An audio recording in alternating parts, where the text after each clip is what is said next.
last topic of this chapter, cancer and AIDS. We have to take these topics today.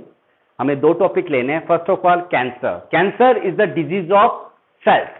This is the cancer is related to the disease of cells in which a particular cells, generally कोई भी cell होती है वो cell division करके एक cluster बनाती है जिससे टिश्यू फॉर्म होते हैं, टिश्यू से ऑर्गन बनते हैं और ऑर्गन से सिस्टम बनता है. But if a cell only remain to a particular cluster, never form any tissue, such cluster called neoplasm, and formation of neoplasm is the cancer state. This is the cancer state, right? Whenever a cell perform to make a cluster or a mass, such kind of the particular state called tumor. Tumor are two types. If a particular cancer of a state in which a tumor related to a particular body part, they never transmit from one body part to another body part, they can be treated by surgery. The such kind of tumors called benign, right. Generally आपकी body में मोल हो जाता है, मस्सा हो जाता है, skin dead हो जाती है, कील जिसको बोलते हैं, जिसे कॉर्न कैप कहते हैं, कॉर्न कैप लगाते हैं जिसके ट्रीटमेंट के लिए. That kind of the cancer. आपके किसी का डॉट हो रहा है ब्लैक कलर का, this is the black dot जो होता है जिसको हम टिल कहते हैं. This is the state of the initial cancer because of benign. तो बैंगनीन जो होते हैं, this is the starting of cancer. The second types of cancer because of the tumour, the second types of tumour here malignant. Such kind of tumors have a specific induction stamina to convert or transform the cancer cells into the cancer cell. जो cancer cell नहीं है उसको भी cancer cell के अंदर convert कर सकता है. Such kind of tumors can transmit from one body parts to the another body part through the blood. ये ब्लड के थ्रू इस तरह से बॉडी के अंदर ये सेल्स ट्यूमर जाती है. जिस कांटेक्ट में आती है, जिस सेल्स के कांटेक्ट में आएगी वो भी अपना ट्यूमर बनाना चालू कर देगी. This is the real cancer. The formation of such kind of tumours, malignant tumours के फॉर्मेशन को हम कहते हैं मेटास्टेसिस. यानी कि जो ट्यूमर बन चुकी है आगे चल के भी ट्यूमर बना रही है आगे से आगे. तो ये बन रहा है दो प्रोसेस की वजह से, ट्रांसफॉर्मेशन एंड कन्वर्जन. ये ट्रांसफॉर्मेशन और जो कन्वर्जन हो रहा है वो इन ट्यूमर्स की वजह से हो रहा है. टाइप्स की बात करें, carcinoma is the cancer of epithelial tissue. Stomach में, small intestine, large intestine, lungs के अंदर, बेसिकली यूरिनरी ब्लैडर, यूटेरस, इनके अंदर एपिथेलियल टिश्यूज होते हैं. तो एपिथेलियल टिश्यू से रिलेटेड कैंसर हो सकता है. तो इन सभी कैंसर्स को, गैस्ट्रिक कैंसर एक तरह है, यूटेरस कैंसर है, ब्रेस्ट कैंसर है, these are carcinoma types of cancer. Sarcomas, connective tissue means muscles like connective tissue, bone, cartilage, blood, इस तरह की जो जनरल कनेक्टिव टिश्यूज है उनके कैंसर को sarcomas कैंसर कहते हैं. Leukemia, the cancer of particular WBC, white blood cells. Myoma, the cancer of muscles, particular muscles, not related to the connective tissue. Adenoma, cancer of glands, अलग अलग glands है हमारी body के अंदर, हो सकता है salivary glands, हो सकता है ब्रेन में किसी तरह की ग्लैंड्स हो, या लीवर ग्लैंड्स है, थायराइड ग्लैंड है, पैराथायराइड ग्लैंड है, एड्रिनल ग्लैंड है. इनसे रिलेटेड जो कैंसर्स हैं वो that's called adenoma cancer. Melanoma cancer, the skin cancer को मिलोनोमा कैंसर कहते हैं. Lymphoma, the cancer of lymphatic tissues.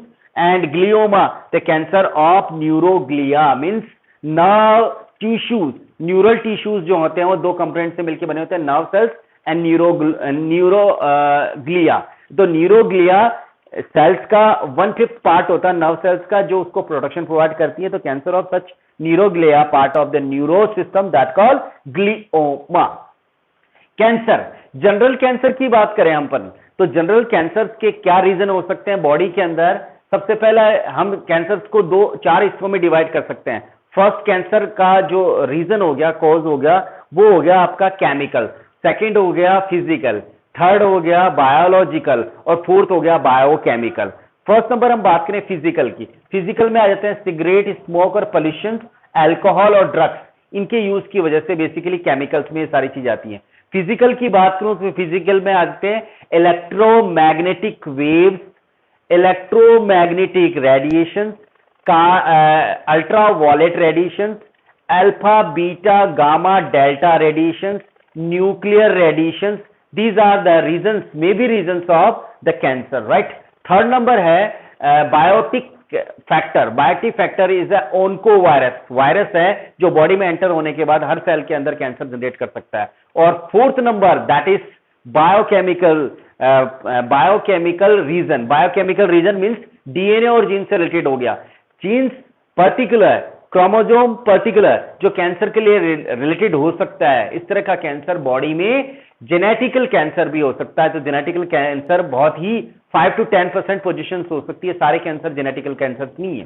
तो इस तरह से 4 रीजन हो गए, ये चारों रीजन कॉजेज में आ रहे हैं, right. Chewing of tobacco, alcohol abuse, radiation, cigarette smoke and pollution may be the reason of cancer, ये कैंसर हो सकते हैं, ठीक है। आपकी बॉडी में रेयर पोजिशन से malnutrition is also may be responsible for the creating of the any cancer. Was number malnutrition because of vitamin A, malnutrition because of iron pigment, iron nutrient particular in our body. Vitamin A, iron का malnutrition आपकी body की cancer को generate कर सकता है, इसलिए भरपूर रूप से मसाले वगैरह खाया कीजिए। विटामिन ए, हरी पत्तेदार सब्जियां खाई कीजिए, उसके अंदर आयरन होता है, स्पेशली जिंजर है, अलियम है, जिसको अनियन बोलते हैं, वो सब कुछ इसमें होने चाहिए। दो ऐसी कंडीशन है जिन्हें genetical disorder as a cancer हो सकता है, CML, क्रॉनिक माइलोजीनस ल्यूकेमिया, ये एक तरह का ब्लड कैंसर है जो हो रहा है translocation between the autosomal chromosomes 22 and 9, 22 और 9 नंबर के क्रोमोसोम्स के बीच में कुछ स्पेशल सेगमेंट्स आपस में इन्वर्जन हो जाए, एक्सचेंज हो जाए, that may be the reason of such kind of cancer, CML। Bracket lymphoma, scientist है ब्रैकेट जिसने इसको डिस्कवर किया था, और लिम्फेटिक सेल्स का, लिम्फेटिक टिश्यूज का कैंसर है। This is the reason behind this, the reason behind this is the translocation between the autosomal chromosomes number 8 and 14, 8 और 14 के बीच में जो क्रोमोसोम्स होते हैं उनके सेगमेंट्स है वो इंटर एक्सचेंज हो जाते हैं म्यूसिस के दौरान, एक्सचेंज के दौरान। This may be two changes, this may be two conditions may be reason of the genetical cancer, ये जेनेटिकल कैंसर के रीजन हो सकते हैं। अब हम बात करें कुछ स्पेसिफिक रूप से कैरेक्टरिस्टिक फीचर्स, कोई भी सेल जिसमें कैंसर हो चुका है वो क्या स्पेशलिटी शो करती है। फर्स्ट, इमोर्टिलिटी, ऐसे सेल कभी भी मरेंगे नहीं। ट्रांसफॉर्मेशन, ऐसी सेल जब किसी दूसरे सेल के कांटेक्ट में आएगी तो उसमें भी कैंसर प्रोड्यूसिंग इफेक्ट क्रिएट कर देगी। Metastasis, the particular tumour malignant and the cells can produce again and again tumors, the secondary tumors बना सकती है जिसको मेटास्टेसिस कहते हैं। तो formation of malignant tumors that call metastasis and large nucleus, because the cancer जो sales होती है उनमें सेल डिवीजन की कैपेसिटी कई गुना बढ़ जाती है, तो न्यूक्लियस बहुत एनलार्ज फॉर्म में होगा क्योंकि हर वक्त उसका न्यूक्लियस है वो हाईली एक्साइटेड और हाईली डेलिकेटेड और डिवोटेड होगा for cell division, rapid cell division. Disturb Golgi apparatus, disturb Golgi apparatus, Golgi apparatus क्या काम कर रहा है? Secretion and storage of hormones इनका काम कर रहा है। बेसिकली इस तरह की सेल्स के अंदर ग्रोथ इम्प्रॉपर होने की वजह से इनके अंदर गोल्जी एपेटस है वो डिस्टिंक्ट फॉर्म में होगा, डिस्टर्ब फॉर्म में होगा, बिखरी हुई फॉर्म में होगा। Irregular plasma membrane, irregular plasma membrane मतलब प्लाज्मा मेम्ब्रेन के कंपोजिशन में डिफरेंस आ जाएगा, because such kind of the cancer producing cells, they want more nutrients, they want more diffusion process, they want more osmosis process through the plasma membrane, इसलिए plasma membrane कभी भी regular नहीं हो सकती। These are the characteristic features of the cancer producing cells, ये cancer producing cells के हैं। अब हम बात करें, let's to the next particular part, symptoms, the particular types of symptom in which we can say the particular person, the particular person who is suffering from the cancer, उस cancer से suffering होने की वाली position में उस particular person में कौन कौन से है वो सिम्टम्स देखे जा सकते हैं। Loss body weight rapidly, deformation और D shaped in a breast in a female, irregular MC menstrual cycles and non sensible body part, body के अंदर ऐसा कोई body symptoms are loss body weight, deformation और deformity in a breast, irregular menstrual cycles and non-sensible body parts. These are the maybe symptoms of a particular person who is suffering from the cancer. Cancer की वजह से हो सकता है।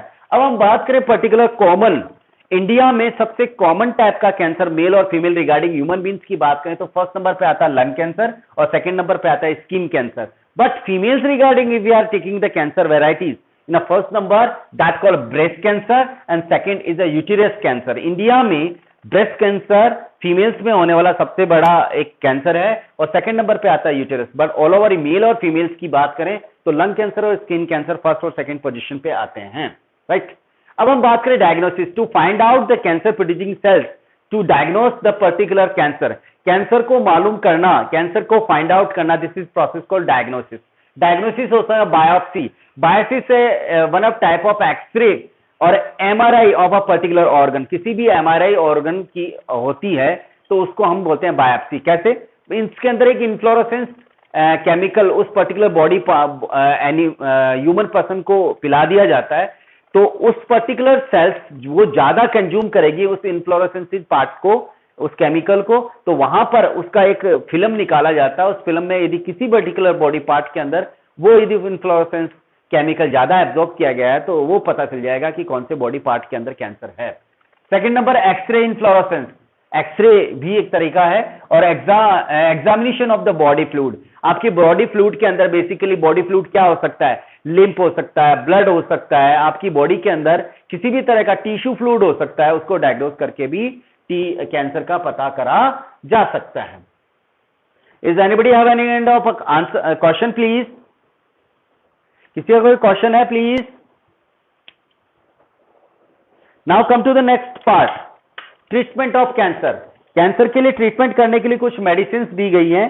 वो सबसे पहले मेडिसिन की बात करें, अपन एक स्पेस बनाते हैं, यहां पर स्पेस बनाते हैं ट्रीटमेंट का।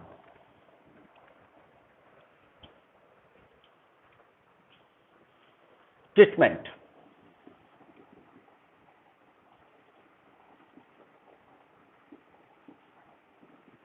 रेडियोथेरेपी, जिसमें रेडिएशंस के थ्रू कैंसर प्रोड्यूसिंग सेल्स को डैमेज किया जाता है मैलिग्नेंट पोजीशन के अंदर। Second number chemotherapy, specific types के केमिकल्स की प्रेजेंस में उन कैंसर प्रोड्यूसिंग सेल्स को डिस्ट्रॉय किया जाता है। Third number surgery. ये सर्जरी वाला जो पोजीशन लगता है वो मैलिग्नेंस पे लगता है, बाकी रेडियोथेरेपी और कीमोथेरेपी वो सेकंड टाइप के कैंसर जिसको हम मैलिग्नेंट कैंसर कहते हैं। तो ये हो गया दोनों सेकंड टाइप के कैंसर से रिगार्डिंग और ये हो गया फर्स्ट कैंसर से रिगार्डिंग। ड्रग्स भी हैं कुछ। ड्रग्स कौन कौन सी है? विनक्रिस्टीन एंड सेकंड विनब्लास्टिन। ये उन एचआईवी का जो स्ट्रक्चर होता है वो इस तरह से नजर आता है, आपके कोरोना से बिल्कुल मिलता जुलता।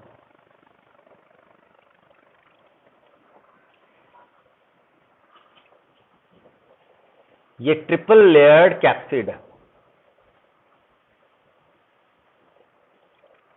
ये ट्रिपल लेयर्ड कैप्सिड है। बाहर की तरफ होता है फोस्फोलिपिड प्लस प्रोटीन एनवलप। इसके बीच बीच में फॉस्फोलिपिड्स होते हैं, प्रोटीन्स बनी होती है। कौन कौन सी प्रोटीन्स बनी होती है? GP120 और GP यहां पर जो होती है वो GP41। ये इनके अमीनो एसिड्स पॉलीपेप्टाइड का नंबर है। प्रोटीन का एनवलप दो अलग अलग प्रोटीन एनवलप दो अंदर की साइड में भी होता है। Outer shell of protein that made up of polypeptide P17 से मिलकर बना होता है। and inner shell of protein that made up of P24 polypeptide number। और इसके अंदर की तरफ होता है RNA, 2 molecule single strand RNA, जिसमें एक स्पेशलिस्ट टाइप का एंजाइम होता है जो इसको इंडक्शन क्रिएट करता है to convert RNA into DNA। That's enzyme called transcriptase enzyme. ये ट्रांसक्रिप्टेज एंजाइम है वो RNA से DNA बनाने का काम कर रहा है, इसलिए इसको रिवर्स ट्रांसक्रिप्टेज एंजाइम कहते हैं। इसी वजह से HIV को कहा जाता है रेट्रोवायरस। स्टार पॉइंट लगाएंगे, दिस इज एक्सेप्शन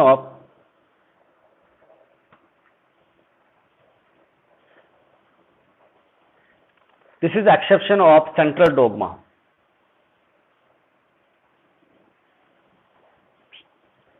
एक्सेप्शन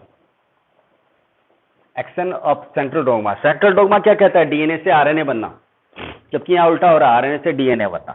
जब भी बॉडी में एंटर करेगा, ये अपने पहले आरएनए को डीएनए में कन्वर्ट करेगा, डीएनए को कन्वर्ट करने के बाद हमारी सेल के अंदर एंट्री हो जाएगी, और हमारी सेल में एंट्री होने के बाद वो हमारे न्यूक्लियस में जाकर के हमारे डीएनए के साथ अलोंग पार्ट करेगा, और वैसे ही इन्फेक्टेड प्रोटीन्स और नए डीएनए बनाएगा।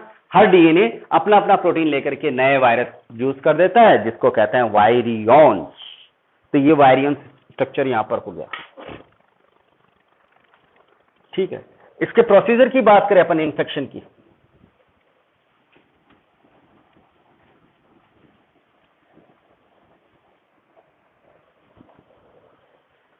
Life cycle of HIV, human immunodeficiency virus, human immunodeficiency virus, human immunodeficiency virus. Life cycle, हमारी बॉडी का ये सेल है, ये सेल का न्यूक्लियस है, ठीक है। जब भी कभी हमारी बॉडी के अंदर ये वायरस एंटर करता है, ये वायरस, इसके अंदर क्या मौजूद है? आरएनए। इन्फेक्शन क्रिएट होगा। इन्फेक्शन क्रिएट होने से क्या होगा? ये दोनों आरएनए अंदर आ जाएंगे, बट आरएनए को पहले किस में कन्वर्ट किया जाएगा? डीएनए के अंदर, डबल स्ट्रैंड डीएनए। तो ये क्या हो गया? Single strand RNA. यहां पे भी है सिंगल स्ट्रैंड आरएनए, बट अब कन्वर्ट हो चुका है ये डीएनए फॉर्म में। जब तक ये डबल स्ट्रैंड डीएनए नहीं होगा, वो हमारी बॉडी में कभी भी डीएनए के साथ नहीं जुड़ सकता, सेल डिवीजन में ये पर्टिकुलर पार्ट नहीं कर सकता। ये जो प्रोसेस होने के बाद इसका किस में एंट्री हो जाती है? न्यूक्लियस में। और न्यूक्लियस में क्या मौजूद है? न्यूक्लियस में हमारा डीएनए मौजूद है, जेनेटिकल पार्ट। उस जेनेटिकल पार्ट के अंदर ये न्यूक्लियस है वो आ जाता है। जेनेटिकल पार्ट में इसका डीएनए आ जाता है, प्लस वायरल डीएनए। अब ये वायरल डीएनए इसके साथ क्या करेगा? ट्रांसक्रिप्शन करेगा, और क्या करेगा? ट्रांसलेशन करेगा, और क्या बनाएगा? Infected proteins, infected proteins plus DNA बनाएगा। और डीएनए इन्फेक्टेड प्रोटीन्स में यहां पर ट्रांसक्रिप्शन हुआ तो वो आगे क्या बनाएगा? आरएनए। इस तरह से क्या होगा? नए वायरस बन जाएंगे, नए वायरस। और इन वायरस के अंदर क्या होगा? इसी तरह का स्ट्रक्चर यहां पर होगा। तो यहां पर क्या बनेंगे? New virus, that's called virions. ये वायरिन, अब ये वापस से ये वायरुलेंट होकर के आगे की सेल्स के अंदर इंफेक्शन क्रिएट करने का काम करेंगे। 6% of the cases that can transmissions of such kind of HIV virus, transmission हो सकता है 86% सेक्सुअल एक्टिविटीज के थ्रू।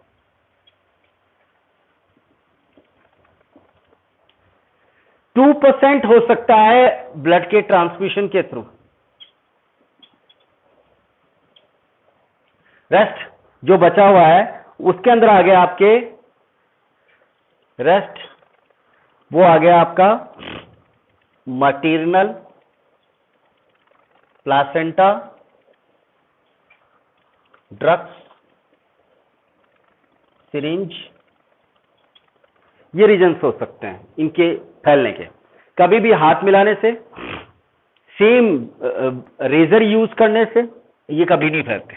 ड्रग्स में कॉमन सिरिंज काम में ली जा रही है, उनका रीजन हो सकता है। पैथोजेनिक एजेंट, बेसिकली ये पैथोजेनिकली कैसे पहचाना जाए, तो पैथोजेनिक सिम्टम्स क्या हो सकता है, decrease in body weight, chronic fever, lymphatic nodes और लॉन्ग लास्टिंग कफ। ये सिग्निफिकेंस और कैरेक्टरिस्टिक फीचर्स नहीं है कैंसर के, इसके एड्स के, राइट।